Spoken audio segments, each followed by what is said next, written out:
الحمد لله نحمده ونستعينه ونستغفره ونعوذ بالله من شرور أنفسنا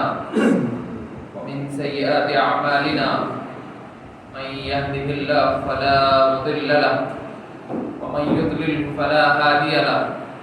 وأشهد أن لا إله إلا الله وحده لا شريك له ونشهد أن محمدا عبده ورسوله أما بعد فإن خير الحديث كتاب الله وخير الهدي هدي محمد صلى الله عليه وسلم وشر الأمور محدثاتها وكل محدثة بدعة وكل بدعة ضلالة وكل ضلالة في النار. يا أيها الناس اتقوا ربكم الذي خلقكم من نفس واحدة وخلق منها زوجها وبث منهما رجالا كثيرا ونساء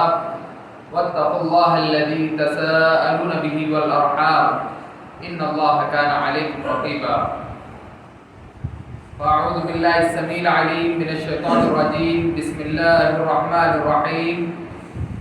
قاف والقرآن المجيد بل عجبوا أن جاءهم منذر منهم فقال الكافرون هذا شيء عجيب أئذا متنا وكنا ترابا ذلك رجع بعيد قد علمنا ما تنقص الأرض منهم وعندنا كتاب حفيظ بل كذبوا بالحق لما جاءهم فهم في أمر مريد أفلم ينظروا إلى السماء فوقهم كيف بنيناها وزيناها وما لها من فروج والأرض مددناها وألقينا فيها رواسي وأنبتنا فيها من كل زوج بحيث تبصرة وذكرى لكل عبد منيب ونزلنا من السماء ماء مباركا فأنبتنا به جنات وحب الحصيد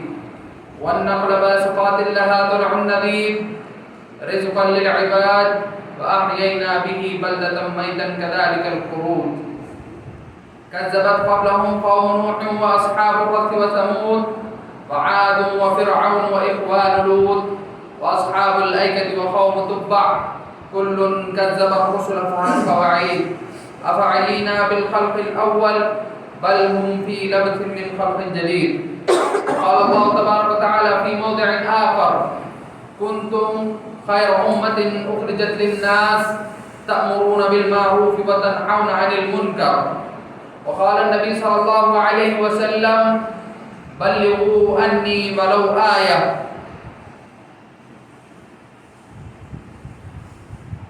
محترم و مکرم حاضرین جمعہ،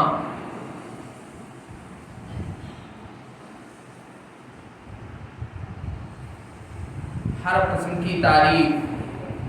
کبریائی، بڑائی، بزرگی، باقی صرف اور صرف اس اللہ وحدہ لا شریک کے لیے لائق و زیبا ہے جو اس روئے زمین کا خالق و رازق ہے، مالک ارض و جہاں ہے. وہی ہے جس نے اس روئے زمین پر لوگوں کی ہدایت کے لیے انبیاء علیہ السلام کو مبعوث فرمایا. بے شمار درود و سلام ہو تمام انبیاء علیہ السلام پر، خصوصاً میرے اور آپ کے نبی حبیب جناب محمد رسول اللہ صلی اللہ علیہ وسلم اور ان کے اصحاب پر، جن کی محنتوں اور قد و کاوشوں کی وجہ سے آج دین اسلام ہم تک صحیح سالم طور پر پہنچا ہے. محترم حاضرین، خطبہ مسنونہ کے بعد سورہ آل عمران کی آیت نمبر 110 آپ تمام کے سامنے تلاوت کی گئی. جو لوگ دین سے ذرا سا بھی شغف رکھتے ہوں تو انہوں نے اس آیت کو بارہا سنا ہوگا، بارہا اس موضوع پر آپ نے بیانات سنے ہوں گے، لیکن اس موضوع کو دوبارہ اختیار کرنے کا مقصد یہ ہے کہ تاکہ دوبارہ یاد دہانی ہو جائے. محترم حضرات، اس روئے زمین پر جب اللہ رب العزت نے انسانوں کی تخلیق کی تو اللہ رب العزت نے جیسے عام دوسرے انسانوں کو یا پھر عام جیسے جانداروں کی تخلیق کی، انسانوں کے لیے کچھ ایک اہم مقصد بتایا. قرآن مجید میں اللہ رب العزت نے اس کا ذکر کیا، کہا کہ وما خلقت الجن والانس الا ليعبدون کہ میں نے جنوں اور انسانوں کو یوں ہی پیدا نہیں کیا بلکہ اس کا ایک مقصد یہ ہے کہ وہ لوگ میری عبادت کریں، وہ لوگ میری عبادت کریں، مجھ سے ہر چیز طلب کریں، جو کچھ ان کی حاجتیں ہوں، ضرورتیں ہوں، وہ مجھ سے مانگیں، مجھ سے سوال کریں۔ اور اللہ رب العزت نے اپنی عبادت کے لیے جہاں بے شمار مخلوقات کو پیدا کیا وہیں پر انسانوں کو پیدا کیا، اور ان کا اہم مقصد اور پہلا مقصد یہ بتایا کہ بندے اللہ کی عبادت کریں۔ لیکن اس کے برخلاف، اس کے مقابلے میں شیطان نے سرکشی کی، کہا کہ میں تیرے بندوں کو عبادت کرنے سے روکوں گا، میں تیرے بندوں کو عبادت کرنے سے روکوں گا، تیرے بندوں کو تیری عبادت کرنے نہیں دوں گا۔ تو اس سلسلے میں اس کے بعد اللہ رب العزت نے اس روئے زمین پر انبیاء علیہ السلام کو پیدر پہ بھیجا تاکہ انبیاء علیہ السلام جو ہے دنیا میں آئیں، اپنی قوم کو جو ہے دعوت دیں، اللہ رب العزت کی معرفت کرائیں اور اللہ کی عبادت کی طرف لوگوں کو بلائیں۔ یہ مقصد ایک عرصے دراز تک انبیاء علیہ السلام کے ذریعے پورا کیا جا رہا ہے، لیکن جیسے جیسے وقت گزرتا گیا، دنیا میں وسائل بڑھتے گئے اور دنیا میں ایک چیز سے، ایک جگہ سے دوسری جگہ تک جانے کے جب وسائل آسان ہو گئے تو پھر اللہ رب العزت نے آخری نبی جناب محمد رسول اللہ صلی اللہ علیہ وسلم کو اس روئے زمین پر نازل کیا۔ اس روئے زمین پر نازل کر اس روئے زمین کو، پوری امت کو، پوری دنیا کو ایک اکیلے نبی جناب محمد رسول اللہ صلی اللہ علیہ وسلم کی رسالت پر ایمان لانے کا حکم دیا۔ اس سے پہلے ہر قوم اپنے نبی پر ایمان لایا کرتی تھی، ہر قوم میں ایک نبی آتا اور اللہ رب العزت کی دعوت انہیں دیا کرتا تھا، لیکن اللہ کے نبی صلی اللہ علیہ وسلم کو اللہ رب العزت نے جب بھیجا کہ اس کے بعد کوئی نبی آنے والا نہیں ہے، اور نبی کریم صلی اللہ علیہ وسلم کی جو بعثت ہوئی وہ بعثت اللہ کے نبی صلی اللہ علیہ وسلم کی دو طریقے سے ہوئی۔ آپ ذرا اس چیز پر غور کریں کہ اللہ کے نبی صلی اللہ علیہ وسلم کی جو بعثت تھی، اللہ کے نبی صلی اللہ علیہ وسلم کو جو بھیجا گیا، اس کے دو بڑے مقصد تھے۔ سب سے پہلا مقصد کیا تھا؟ بعثت خاصہ، یعنی اللہ کے نبی صلی اللہ علیہ وسلم کو اس روئے زمین پر ایک خاص مقصد کے لیے بھیجا گیا تھا۔ یہ کیا ہے؟ بعثت خاصہ۔ اور دوسرا بعثت عامہ، یعنی تمام اس کے لیے جو ہے اللہ کے نبی صلی اللہ علیہ وسلم کو نبی بنا کر کے بھیجا گیا۔ اب بعثت خاصہ کیا ہے کہ اللہ رب العزت نے نبی کریم صلی اللہ علیہ وسلم کو کس قوم میں بھیجا؟ عرب میں۔ یہ اللہ کے نبی صلی اللہ علیہ وسلم کو عرب کے لیے خصوصی طور پر نبی بنا کر کے بھیجا گیا تھا، جیسے موسیٰ علیہ السلام کو جو ہے بنی اسرائیل کی قوم کے لیے نبی بنا کر کے بھیجا گیا تھا، اسی طرح اللہ کے نبی صلی اللہ علیہ وسلم کو ایک خاص قوم عرب کے لیے جو ہے نبی بنا کر کے بھیجا گیا تھا۔ اور جس طرح پچھلے انبیاء اپنی قوم میں دعوت کا کام کیا کرتے تھے اور جتنے قوم کے لوگ ہوا کرتے تھے تمام تک دعوت دین کو پہنچا دیتے تھے، اسی طرح اگر آپ پڑھیں گے آپ کو معلوم ہوگا کہ اللہ کے نبی صلی اللہ علیہ وسلم نے تمام عرب کے لوگوں کو جو ہے دعوت دین پہنچا دیا تھا۔ 23 سالہ زندگی میں آپ دیکھیں گے کہ عرب کا جتنا علاقہ تھا، حجاز کا جو علاقہ آتا ہے، تمام علاقے میں اللہ کے نبی صلی اللہ علیہ وسلم کی دعوت پہنچ چکی تھی نہیں پہنچ چکی تھی۔ اس کے بعد آپ یہ چیزیں بار بار سنتے بھی ہیں کہ اللہ کے نبی صلی اللہ علیہ وسلم کی زندگی میں اسلام عرب سے نکل کر عجم تک پہنچ چکا تھا، یعنی جب اللہ کے نبی صلی اللہ علیہ وسلم کو اللہ رب العزت نے جو ہے عرب میں بھیجا، انہی کی زبان میں ان کے لیے قرآن نازل کی اور تمام عرب کے لوگوں کو اللہ کے نبی صلی اللہ علیہ وسلم نے دعوت دین پہنچا دیا۔ اس کے بعد ایک اور جو پوری دنیا تک دعوت دین کو پہنچانا تھا، اس کے لیے اللہ رب العزت نے نبی کریم صلی اللہ علیہ وسلم کو ایک امت دی، جس کا ذکر قرآن مجید میں اللہ رب العزت نے کہا کہ کنتم خیر امت اخرجت للناس، کہ تم سب سے بہترین امت ہو، تم سب سے بہترین امت ہو، اخرجت للناس، تم لوگوں کے لیے نکالی گئی۔ کیوں؟ اللہ کے نبی صلی اللہ علیہ وسلم سے ممکن نہیں تھا کہ ایک چھوٹی سی زندگی میں انسان پوری دنیا میں جو ہے دعوت اسلام کو پہنچا دے، اللہ کے نبی صلی اللہ علیہ وسلم نے عرب میں دعوت دین کو اچھے طریقے سے پہنچا دیا، تو پھر ان کے ذریعے اللہ رب العزت نے صحابہ اکرام جیسی ایک عظیم شخصیات کو جو ہے جنم دیا۔ اللہ کے نبی صلی اللہ علیہ وسلم نے انہیں ایسی تربیت کی جن کی وجہ سے آج دین اسلام آپ دیکھیں گے پوری دنیا میں پہنچ چکا۔ اس زمانے میں جب وسائل کم تھے، لوگوں تک پہنچنے کے ذرائع کم تھے، ایسے وقت میں بھی اسلام کا ڈنکا پورے دنیا میں بولتا تھا۔ لیکن آج اگر ہم دیکھیں گے تو ہم اس کے برخلاف نظر آتے ہیں، ہمارا عمل شریعت اسلامیہ کے خلاف نظر آتا ہے، کیونکہ ہم نے صحیح طور پر اسلام کو نہیں سمجھا۔ محترم حاضرین، ذرا غور کریں کہ آج کے اس دور میں سب سے زیادہ اگر مسلمان کسی کام میں کوتاہی کر رہے ہیں تو وہ دعوت و تبلیغ کا کام، جبکہ اسی کام کی وجہ سے اللہ رب العزت نے اس امت کو خیر امت کے لقب سے ملقب کیا۔ کہیں پر بھی آپ دیکھ لیں کہ جو نماز کے پابند ہیں، روزوں کے پابند ہیں، ان کے لیے خیر امت کا لقب نہیں ہے۔ یہ تو عام پچھلی قومیں بھی کیا کرتی تھیں۔ امت محمدیہ کو جو خاص خصوصیت دی گئی، جس کی وجہ سے امت محمدیہ کو جو ہے سب سے بالا تر کہا گیا، اس کی وجہ کیا تھی؟ آپ قرآن مجید پڑھ کر دیکھیں، اللہ رب العزت خود کہہ رہا ہے کہ کنتم خیر امۃ اخرجت للناس، اور اس کے بعد اس کا فریضہ بھی بتا دیا گیا کہ کس وجہ سے تم جو ہے خیر امت رہو گے۔ اگر تم یہ کام چھوڑ دو گے تو یقیناً تم بھی ذلیل و خوار ہو جاؤ گے۔ آپ اگر اس آیت کے شان نزول کو دیکھ لیں تو آپ کو معلوم ہوگا کہ اللہ کے نبی صلی اللہ علیہ وسلم جب مکہ سے ہجرت کر کے مدینہ پہنچنے کے بعد یہودیوں کو جب معلوم ہوا کہ اللہ کے نبی صلی اللہ علیہ وسلم اپنے ساتھیوں کے ساتھ جو ہے مدینہ آئے ہوئے ہیں، تو یہود کہا کرتے تھے کہ یہ تو نچلی قوم کے لوگ، یہ کیونکہ اس روئے زمین کے بہترین لوگ ہم ہیں۔ آپ ذرا غور کریں، اگر آپ پچھلی قصے اگر آپ پڑھیں گے، بنی اسرائیل کے قصص اگر آپ پڑھیں گے تو آپ کو معلوم ہوگا جتنے فضیلتیں یا پھر جتنے انعامات اللہ رب العزت نے بنی اسرائیل کو عطا کیے تھے اتنے کسی کو عطا کیے۔ ہر قسم کی آسائش، آرام، ہر چیز اللہ رب العزت نے بنی اسرائیل کو عطا کی تھی، اور اس زمانے میں وہ لوگ اپنے قوم کے اس روئے زمین کے سب سے بہترین لوگ ہوا کرتے تھے، لیکن ان کے اعمال، ان کی سرکشی کی وجہ سے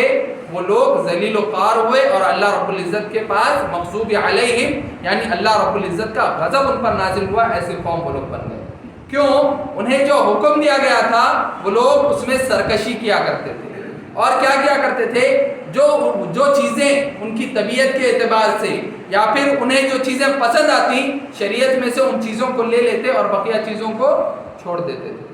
اور جو چیزیں ان کی طبیعت کے مطابق ہوتی اس پر عمل کرتے، جو ان کی طبیعت کے خلاف ہوتی تو پھر اس میں سرکشی کیا کرتے تھے، ہیلا بہانہ اختیار کرتے تھے، کیونکہ یہ لوگ ان کو پسند نہیں تھا کہ جو چیزیں ہمیں پسند نہیں ہیں اللہ وہ ان چیزوں کو ہم پر نازل کرے۔ تو محترم حاضرین، اس کے بعد آپ اس آیت کا شان نزول دیکھیں گے تو یہود کہا کرتے تھے کہ یہ لوگ تو نچلی قوم کے لوگ ہیں، یہ اللہ رب العزت کے اتنے زیادہ پسندیدہ لوگ نہیں ہیں، تو پھر اللہ رب العزت نے یہ آیت نازل کی کہ کنتم خیر امۃ اخرجت للناس تأمرون بالمعروف وتنہون عن المنکر، تم لوگ بہترین امت ہو کس وقت؟ جب تم خیر کی دعوت دو گے، بھلائی کا حکم کرو گے اور برائی سے روکو گے۔ آج ہمارے معاشرے میں سب سے زیادہ اگر کسی چیز پر کوتاہی ہو رہی ہے تو پھر دعوت و تبلیغ کے میدان میں ہم بہت زیادہ کوتاہی کر رہے ہیں۔ ہم دعوت و تبلیغ جس طرح ہمیں پہنچانا ہے، اللہ کے نبی صلی اللہ علیہ وسلم نے حجۃ الوداع کے موقع پر، ایسے موقع پر جب اللہ کے نبی صلی اللہ علیہ وسلم اتنی اہم نصیحتیں کر رہے تھے، کیونکہ اس میں ایک لفظ اللہ کے نبی صلی اللہ علیہ وسلم کا بڑا ہی اہم تھا، ایسے وقت میں اللہ کے نبی صلی اللہ علیہ وسلم نے تمام امت سے مخاطب ہو کے کہا تھا کہ بلغوا انی ولو آیا، اگر تمہارے نزدیک ایک آیت بھی پہنچ جائے تو تم اس کو اپنے حد تک نہ رکھو بلکہ لوگوں تک پہنچا دو، جن لوگوں کو نہیں معلوم ہے تم لوگوں کو ان تک پہنچا دو، کیونکہ قیامت کے دن جس وقت جو ہے لوگ کہیں گے کہ اللہ رب العزت کسی کو جہنم میں ڈال رہا ہے، تو اس وقت جو لوگ جہنم میں جا رہے ہوں گے کفار کہیں گے اے اللہ ہمارے نزدیک بہت سارے مسلمان تھے، ہمارے بہت سارے مسلمان تھے، وہ خود نماز پڑھا کرتے تھے، روزہ رکھا کرتے تھے، لیکن انہوں نے کبھی ہمیں دعوت دین نہیں دی۔ وہ لوگ ہم سے معاملات کیا کرتے تھے، خرید و فروخت کیا کرتے تھے، لیکن کبھی انہوں نے ہم سے دعوت کا حکم نہیں دیا، کبھی ہمیں اسلام کی تعلیمات نہیں سکھائی۔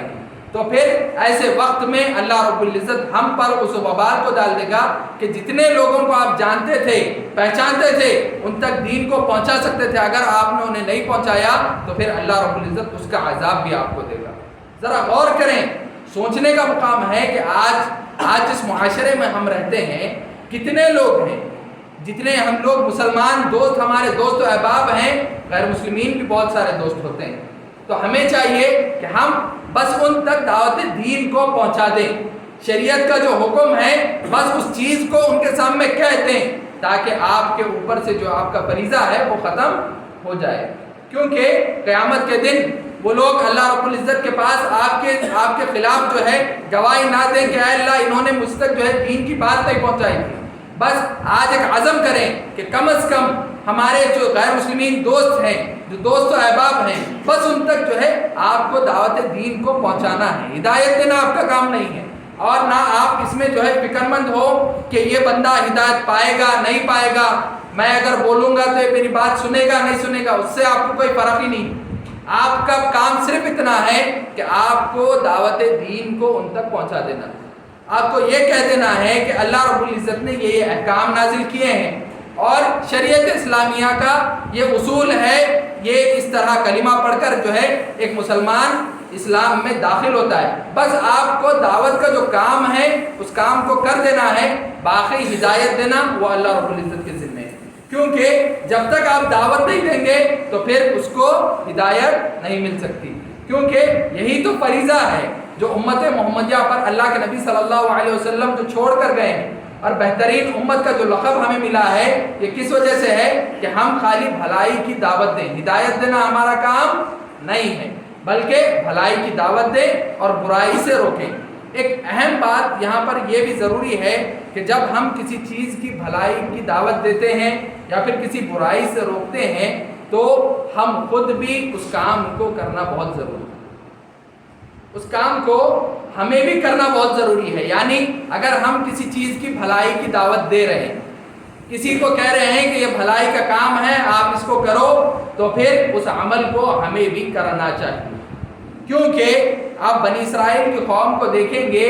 اللہ رب العزت نے قرآن مجید میں ان کا ذکر کیا ہے کہ ایک اوصاف یہ بتائے ہیں کس وجہ سے اللہ رب العزت نے جو ہے ان پر غضبناکی کا اپنا یہ بتایا کہ وہ لوگ بھلائی کا حکم تو دیتے تھے لیکن وہ خود اپنے آپ کو اس بھلائی سے مستثنا رہا کرتے تھے۔ یعنی نماز پڑھنے کا وہ حکم تو دیتے تھے لیکن وہ خود نماز نہیں پڑھا کرتے تھے، روزہ رکھنے کا وہ حکم دیتے تھے لیکن وہ خود روزہ نہیں رہا کرتے تھے، کسی برائی سے وہ لوگوں کو روکتے تھے لیکن وہ خود اس برائی میں ملوث ہو جاتے تھے۔ تو محترم حاضرین، جب آپ بھلائی کا حکم دیں تو اس وقت آپ خود کو بھی چاہیے کہ آپ وہ اس بھلائی کو کرتے رہیں، اس اچھے کام کو کریں، اس کے بعد دوسروں کو دعوت دیں، کیونکہ آپ کی دعوت اسی وقت جو ہے اثر انداز ہو سکتی ہے کہ آپ جب اس چیز کو کر رہے ہیں۔ اگر آپ اس چیز کو نہیں کر رہے اور آپ صرف بول رہے ہیں کہ وہ کام کرو یا پھر اس کام کو کرنا اچھا ہے تو پھر آپ کی بات کو کوئی نہیں سنے گا، لوگ کہیں گے یہ خود یہ عمل نہیں کرتا اور ہمیں اس بات کا حکم دے رہا ہے کہ ہم یہ عمل کریں۔ تو محترم حاضرین، پہلا ہمارا عمل یہ ہونا چاہیے کہ ہم خود اس کام کو کریں، اس کے بعد لوگ آپ کو دیکھیں گے، دیکھ کر وہ خود اس کام کو کرنا شروع کر دیں گے۔ جب آپ ایک مرتبہ 2 مرتبہ ان سے کہیں گے تو پھر یقیناً وہ لوگ اس عمل کو کرنے کی کوشش کریں گے کہ فلاں بندہ کر رہا ہے تو مجھ سے کیوں نہیں ہوگا۔ تو محترم حاضرین، ذرا غور کرنے کا مقام ہے کہ ہم جب دعوت دین کی بات آتی ہے تو پھر ہم یہ سمجھتے ہیں کہ کوئی ایک پروگرام کرا دیا، کسی عالم کو بلا کر جو ہے کوئی ایک بیان رکھ دیا، یہ اصل دعوت دین نہیں ہے، بلکہ جو آپ کے دوست و احباب ہیں جو گمراہ ہیں، جنہیں دین کی صحیح دعوت آج تک نہیں پہنچی، انہیں آپ کو اس پروگرام میں لانا یہ آپ کا دعوت کا اہم فریضہ ہے۔ بس پروگرام رکھ لینا یا پھر اس پروگرام میں خود شریک ہونا یہ دعوت کا کام نہیں ہے، بلکہ کسی ایک ساتھی کو، کسی ایک دوست کو اپنے ساتھ لے کر آئیں اس پروگرام میں، تاکہ وہ بھی جو ہے دین کی کچھ باتیں سن لیں۔ ممکن ہے کہ اس پروگرام کی وجہ سے یا پھر دین کی کچھ باتوں کو سننے کی وجہ سے جو ہے بندہ بعد میں اللہ رب العزت اس کو ہدایت دے دے. اور یقین جانیں اگر آپ کی جانب سے آپ کی تھوڑی سی محنت کی وجہ سے اگر کوئی بندہ صحیح اسلام قبول کر لیتا ہے یا پھر ہدایت پر آ جاتا ہے تو اللہ کے نبی صلی اللہ علیہ وسلم نے ایسے شخص کے لیے کہا کہ اس کے لیے سرخ اونٹوں سے بھی زیادہ بہتر ہے کہ وہ کسی ایک غیر مسلم کو جو ہے دین کی دعوت پہنچا دے اور وہ اس سے ہدایت یافتہ ہو جائے. یقین جانیں کہ آپ زندگی بھر کوئی چیز خرچ کر لیں, اللہ کی راہ میں کتنا کچھ خرچ نہ کر لیں, لیکن اگر کسی ایک جو ہے غیر مسلم کو اگر مسلمان بنا دیا یا پھر آپ کی وجہ سے آپ کے عمل کی وجہ سے اگر کوئی غیر مسلم جو ہے مسلمان ہو جاتا ہے, یقیناً آپ کے لیے سرخ اونٹوں کے اپنے مال کو خرچ کرنے سے زیادہ بہتر یہ کام ہے. تو محترم حاضرین, یہی وہ فریضہ ہے جس کی وجہ سے امت مسلمہ کو جو ہے اللہ رب العزت نے خیر امت کے لقب سے ملقب کیا. اور اس کے بعد دوسری سورۃ النحل کی آیت میں اللہ رب العزت نے جو ہے اس کا طریقہ بتایا, اسلوب بتایا کہ آپ دعوت دین کس طرح کریں. تو محترم حاضرین, چلیں سورۃ النحل کی ایک آیت کریمہ میں آپ تمام کے سامنے تلاوت کرتا ہوں تاکہ آپ کو سمجھ میں آ جائے کہ دعوت دین اگر ہمیں دینا ہے, چلو ٹھیک ہے ہم نے یہ بات مان لیا کہ دعوت دین کریں گے, تو کس طرح کرنا ہے. سورہ نحل کی یہ آیت اگر آپ پڑھیں گے تو آپ کو معلوم ہوگا کہ ادعو الی سبیل ربک بالحکمت والموعظۃ الحسنہ وجادلہم باللتی ہی احسن, کہ تم اللہ رب العزت کی طرف لوگوں کو بلاؤ. ادعو الی سبیل ربک, اللہ رب العزت کے راستے کی طرف تم لوگوں کو بلاؤ, بالحکمت والموعظۃ الحسنہ وجادلہم باللتی ہی احسن. یہ تین طریقے, یہ تین اسلوب اللہ رب العزت نے جو ہے بتائے ہیں کہ کس طرح آپ لوگوں کو دعوت دیں گے. سب سے پہلا کیا ہے, ادعو الی سبیل ربک بالحکمت, حکمت کے ذریعے جو ہے آپ لوگوں کو دعوت دین دیں گے, حکمت کے ساتھ یعنی سمجھیں گے. اب یہ حکمت سے کیا مراد ہے؟ حکمت سے بعض علماء نے کہا کہ پہلے آپ اچھی طریقے سے دین کو سمجھیں گے, آپ اس کا علم حاصل کریں گے, اس کے بعد جو ہے اسے دعوت دین پیش کریں گے. بعض علماء نے کہا کہ حکمت سے مراد یہ ہے کہ موقع محل دیکھ کر آپ جو ہے اس کے سامنے دعوت کے پہلو کو جو ہے رکھیں گے. ایسا نہیں ہے کہ بندہ کسی اور مشغولیت میں ہے اور آپ اس کے سامنے جا کر جو ہے دعوت دین کی بات پیش کر رہے ہیں, تو پھر ایسا نہیں ہوگا. بلکہ موقع محل آپ دیکھیں کہ موقع محل اگر سازگار ہے اور وہ سننے کے موقف میں ہے تو پھر آپ اس کے سامنے جو ہے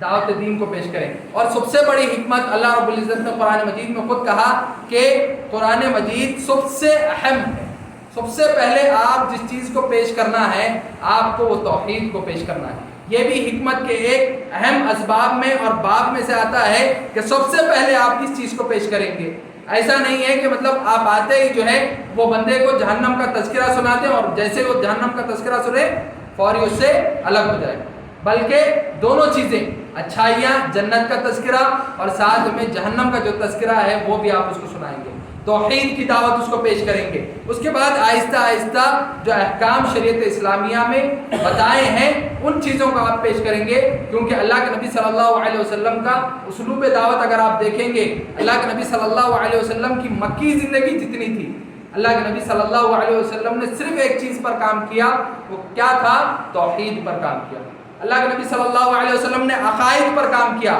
لوگوں کو صرف توحید کی دعوت دی. 13 سالہ زندگی اللہ کے نبی صلی اللہ علیہ وسلم نے توحید کی دعوت دینے کے بعد جب مدینہ آئے اور مدینہ میں اللہ رب العزت نے احکامات نازل کیے تو اس کے بعد جو ہے نماز, روزہ, حج, زکوٰۃ یہ تمام فرائض انجام دیے گئے. تو سب سے پہلے کس چیز کو پیش کرنا ہے, پھر بعد میں کس چیز کو پیش کرنا ہے, یہ چیزوں کو بھی آپ کو سمجھنا ہے اور علم حاصل کرنے کے بعد آپ کو دعوت دینا ہے. بغیر علم کے جہالت کے ساتھ آپ دعوت نہ دیں, کیونکہ جہالت کے ساتھ اگر آپ دعوت دیں گے تو یقیناً وہ بندہ آپ سے متاثر تو نہیں ہوگا بلکہ دین اسلام کے خلاف اور اس کا جو خلاف نظریہ ہے وہ پختہ ہو جائے گا. کیونکہ جب تک آپ کو کسی چیز کا علم نہیں ہوگا آپ پھر اپنی عقل سے باتیں کرنا شروع کریں گے اور دین میں عقل کا کوئی دخل نہیں ہے, کیونکہ شریعت ایک فطری دین ہے اور جس طرح شریعت نے ہمیں کرنے کا حکم دیا ہے پڑھنے کا اور اس کے بعد دعوت دین ہمیں جو ہے کرنا ہے،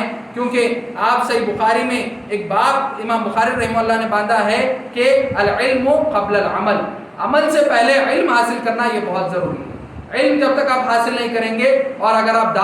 دعوت دین پیش کریں گے تو پھر یقیناً آپ گمراہ ہو سکتے ہیں اور لوگوں کو بھی گمراہ کر سکتے ہیں۔ تو سب سے پہلا جو اسلوب دعوت دین پیش کرنے کا اللہ کے نبی صلی اللہ علیہ وسلم نے بتایا وہ کیا ہے؟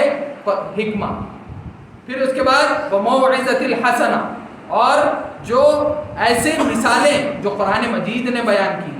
قرآن مجید میں جو قصص اللہ رب العزت نے جو ہے پچھلی قوموں کے بیان کیے ہیں کہ یہ قوم اس طرح کا عمل کیا کرتے تھی جس کی وجہ سے اللہ رب العزت نے اسے ہلاک و برباد کر دیا، یا پھر ایسی مثالیں جو صحابہ کرام کی زندگی سے ہم پیش کر سکتے ہیں، ایسی مثالوں کو ہم جو ہے اچھے موعظۃ الحسنہ پیش کر جو ہے ہم ان کو دعوت دین دے سکتے ہیں۔ اور اس کے بعد تیسری چیز جس کے ذریعے ہم دعوت دین کو اچھے طریقے سے پیش کر سکتے ہیں وہ کیا ہے؟ وجادلہم باللتی ہی احسن،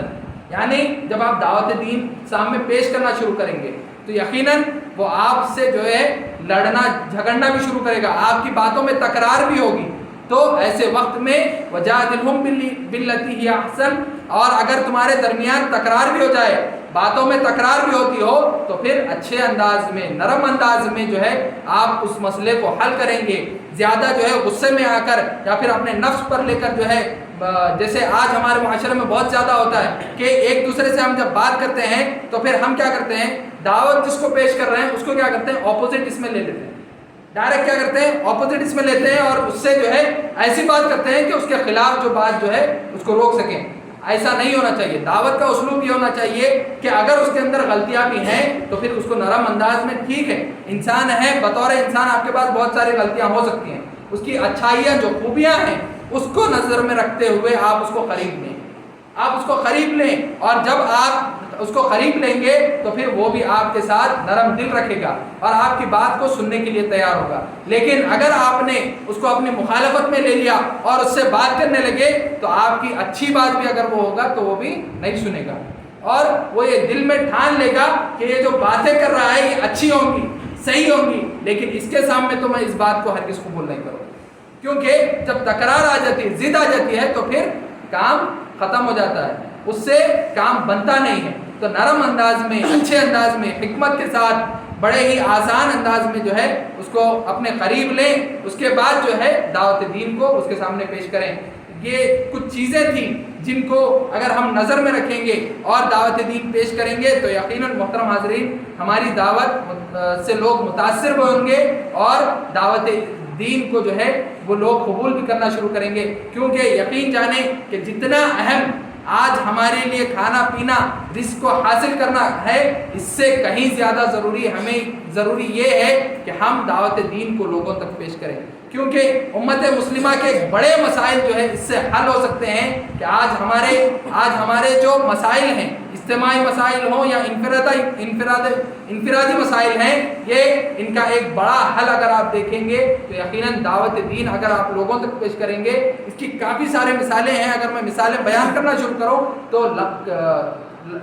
ٹائم جو ہے بہت زیادہ ہو جائے گا، اس لیے میں اگر ایک چھوٹی مثال موسیٰ علیہ السلام کی زندگی آپ کے سامنے رکھ کر آپ دیکھیں کہ کس طرح موسیٰ علیہ السلام کی زندگی میں انہوں نے دعوت دین کا کام کیا، جس کی وجہ سے بنی اسرائیل ایک بڑی اس تک جو ہے اللہ رب العزت نے ان سے نجات دی تھی۔ اسی طرح ابراہیم علیہ السلام کی مکمل زندگی صرف اور صرف دعوت پر منحصر ہے۔ تو آخر میں اللہ رب العزت سے دعا گو ہوں کہ اللہ رب العزت ہم تمام کو دعوت دین کا کام اچھی طریقے سے، اچھے اسلوب میں، شریعت کے جو اصول ہیں ان پر رہتے ہوئے دعوتی کام کو کرنے کی توفیق عطا فرمائے، آمین یا رب العالمین۔ والسلام علیکم ورحمۃ اللہ وبرکاتہ۔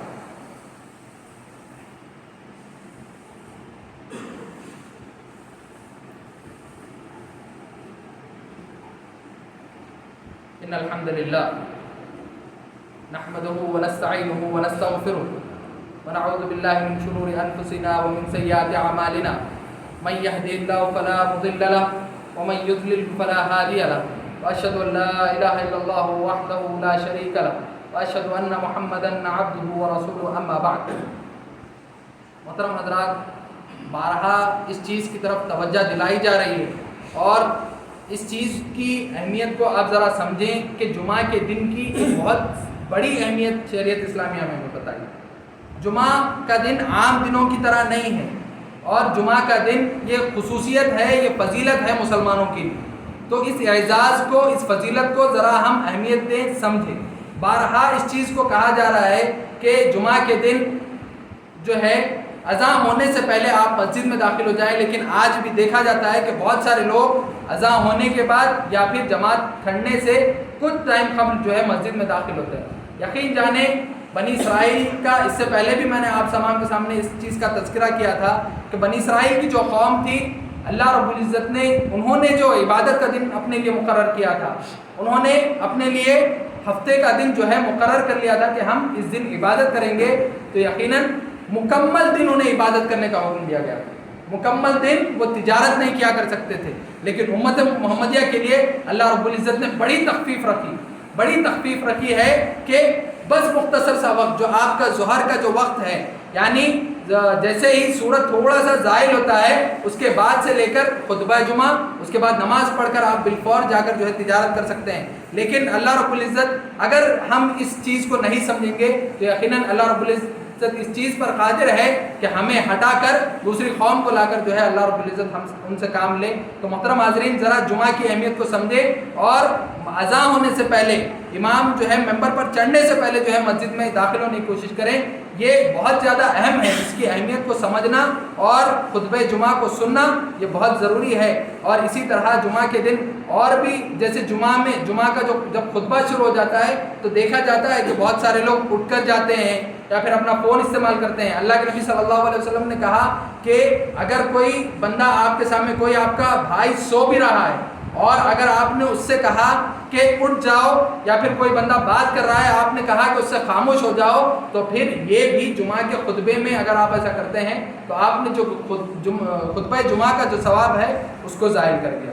تو محترم حاضرین، ذرا اہمیت کو سمجھیں۔ اور جمعہ کے دن جو ہے خصوصی طور پر اللہ کے نبی صلی اللہ علیہ وسلم نے ہمیں کچھ فضائل بتائے ہیں۔ سورہ کہف کی تلاوت ہے، زیادہ سے زیادہ اللہ کے نبی صلی اللہ علیہ وسلم پر درود بھیجنا ہے، تو یہ سب اعمال ہم کثرت سے کریں۔ لیکن ہمارے اندر جمعہ کی جو اہمیت ہے وہ مکمل طور پر ختم ہو گئی ہے، اور اس جمعہ کو بھی ہم عام دنوں کی طرح لے رہے ہیں۔ ہرگز ایسا نہیں ہے، بلکہ جمعہ کی کچھ فضیلتیں ہیں، تو انسان اس کو سمجھے اور اس پر عمل کرنے کی کوشش کرے۔ آمین یا رب العالمین۔ والسلام علیکم ورحمۃ اللہ وبرکاتہ۔ اللهم صل على محمد وعلى ال محمد كما صليت على ابراهيم وعلى ال ابراهيم انك حميد مجيد. اللهم بارك على محمد وعلى ال محمد كما باركت على ابراهيم وعلى ال ابراهيم انك حميد مجيد. عباد الله رحمني ورحمكم الله، ان الله يأمركم بالعدل والاحسان وايتاء ذي القربى وينهى عن الفحشاء والمنكر والبغي يعظكم لعلكم تذكرون. اذكروا الله يذكركم وادعوه يستجب لكم ولذكر الله تعالى اولى اجل واكبر واتم. قم للصلاة.